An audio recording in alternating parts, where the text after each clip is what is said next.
काले साए का जंगल बहुत समय पहले गांव से कुछ दूर एक घना और भयावह जंगल था। इस जंगल के बारे में लोग कहते थे कि रात के समय वहां एक चुपचाप चलने वाली चुड़ैल घूमती है जो अंधेरे में अपनी शिकार ढूंढती है। कोई नहीं जानता था कि वह चुड़ैल कौन थी या क्यों उस जंगल में रहती थी, पर लोग कहते थे कि जिसने भी उसे देखा वह कभी वापस नहीं आया। गांव के युवा लड़के अक्सर अपनी हिम्मत दिखाने के लिए जंगल में जाते, लेकिन हर बार कोई न कोई गायब हो जाता। गांव वालों ने इस जंगल के पास जाना बंद कर दिया था। लेकिन एक दिन गांव की एक लड़की, राधा, जिसकी मां अचानक उसी जंगल में गायब हो गई थी, उसने फैसला किया कि वह इस रहस्य को सुलझाएगी। राधा रात के समय जंगल में अकेली चल पड़ी। जैसे जैसे वह आगे बढ़ती गई, पेड़ों की शाखाएं हवा में झूलने लगीं, जैसे कोई अदृश्य शक्ति उन्हें हिला रही हो। अचानक उसे एक अजीब सी सरसराहट सुनाई दी, मानो कोई उसके पीछे चल रहा हो। उसने मुड़कर देखा, पर वहां कोई नहीं था। उसके दिल की धड़कन तेज हो गई, लेकिन वह डरी नहीं। वह आगे बढ़ती रही, क्योंकि उसे अपनी मां को ढूंढना था। कुछ देर बाद वह एक पुराने टूटे हुए मंदिर के पास पहुंची, जहां का माहौल बहुत ही डरावना था। मंदिर के अंदर से एक धीमी हंसी की आवाज आ रही थी, जो उसकी रीढ़ की हड्डी में सिहरन पैदा कर रही थी। राधा ने हिम्मत जुटाई और मंदिर के अंदर प्रवेश किया। वहां पर एक बूढ़ी औरत बैठी थी, जिसकी आंखें सफेद थीं और वह एक छोटे से दीपक के पास बैठी हुई थी। बूढ़ी औरत ने बिना उसकी तरफ देखे कहा, तुम्हें यहां नहीं आना चाहिए था। राधा को महसूस हुआ कि यह वही चुड़ैल है जिसके बारे में लोग बात करते थे।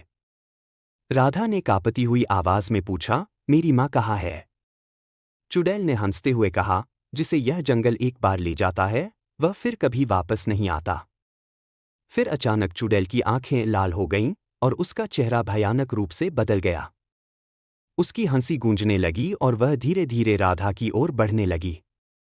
राधा ने डरते हुए पीछे हटने की कोशिश की, लेकिन उसके पैर किसी अदृश्य जाल में फंस गए। चुड़ैल अब बहुत करीब थी। तभी राधा की मां की आवाज कहीं से गूंज उठी, राधा, भागो। राधा ने अपनी पूरी ताकत से जोर लगाया और जैसे ही उसने खुद को उस जाल से छुड़ाया, चुड़ैल गायब हो गई। लेकिन मंदिर में अजीब सी गूंज और आवाजें अभी भी थीं। राधा समझ नहीं पाई कि क्या हुआ, लेकिन उसने महसूस किया कि अगर वह एक पल और रुकती, तो शायद वह भी उसी चुड़ैल का शिकार बन जाती। वह वहां से भागते हुए जंगल के बाहर आ गई, लेकिन उसके मन में हमेशा यह सवाल गूंजता रहा, क्या उसकी मां अभी भी उस भयानक जंगल में है? या वह चुड़ैल की दुनिया में खो गई? गांव वाले कहते हैं कि उस रात के बाद राधा के चेहरे पर कभी खुशी नहीं देखी गई। लोग कहते हैं कि उसकी मां अब भी उसे जंगल से बुलाती है और एक दिन राधा फिर से उस जंगल में जाएगी, हमेशा के लिए। राधा के मन में जंगल की यादें और मां की गूंजती आवाज कभी फीकी नहीं पड़ी। हर रात उसे अपनी मां की पुकार सुनाई देती और हर सुबह वह एक नए डर और उलझन के साथ जागती। गांव वालों ने उसे कई बार जंगल में न जाने की चेतावनी दी, पर राधा के दिल में एक ही सवाल था, क्या उसकी मां अभी भी जिंदा है? आखिरकार एक दिन राधा ने फिर से जंगल में जाने का फैसला किया। इस बार वह पहले से ज्यादा तैयार थी। उसने अपने साथ कुछ खास ताबीज और एक पुजारी से आशीर्वाद लिया। उसने सुना था कि इस जंगल में एक प्राचीन शक्ति है और केवल सही मंत्रों और प्रतीकों से ही इसे मात दी जा सकती है। रात का समय था और राधा फिर से उसी टूटे हुए मंदिर की ओर चल पड़ी। इस बार वह डर नहीं रही थी, बल्कि उसकी आंखों में एक दृढ़ संकल्प था। जैसे ही वह मंदिर के पास पहुंची, उसने फिर से वही अजीब सी हंसी सुनी।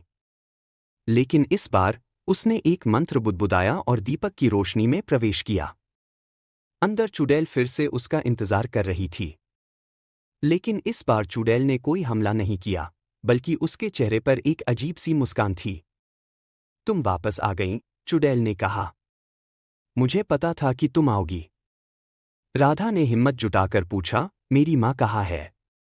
चुड़ैल ने अपनी लंबी उंगलियों से हवा में इशारा किया और एक काले धुएं का पर्दा उठने लगा। उस धुएं के भीतर राधा ने देखा, उसकी मां एक अजीब कैद में थी, एक छाया की तरह।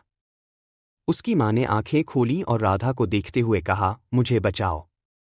राधा ने अपनी मां को छुड़ाने की कोशिश की, लेकिन चुड़ैल ने उसे रोकते हुए कहा, अगर तुम अपनी माँ को बचाना चाहती हो तो तुम्हें मेरी शर्तें माननी होंगी।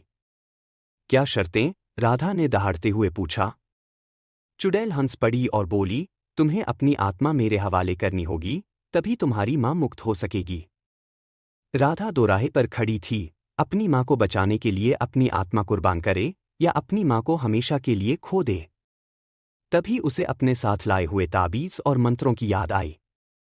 उसने चुपके से एक मंत्र पढ़ना शुरू किया, जिससे मंदिर की दीवारें कांपने लगीं। चुड़ैल चीखने लगी, उसकी ताकत कम हो रही थी। राधा ने अपनी माँ की छाया को पकड़ने की कोशिश की, लेकिन चुड़ैल ने उस पर एक आखिरी हमला कर दिया। राधा ने अपने ताबीज से चुड़ैल की ओर इशारा किया और चुड़ैल दर्द में चीखते हुए काले धुएं में बदल गई। मंदिर के चारों ओर अंधेरा छा गया और राधा बेहोश हो गई। जब उसने आंखें खोलीं तो वह गांव के बाहर थी। उसकी माँ उसके पास बैठी थी और वह अब पूरी तरह से ठीक थी। लेकिन राधा के चेहरे पर एक गहरा निशान था, उसकी आत्मा का एक हिस्सा अभी भी उस जंगल में बंधा हुआ था। गांव वाले कहते हैं कि चुड़ैल तो खत्म हो गई, पर राधा के भीतर अब भी कुछ अजीब सा था। उसे अब कभी चैन से नींद नहीं आती और वह अक्सर जंगल की ओर देखती रहती, मानो वह अब भी उसे बुला रहा हो।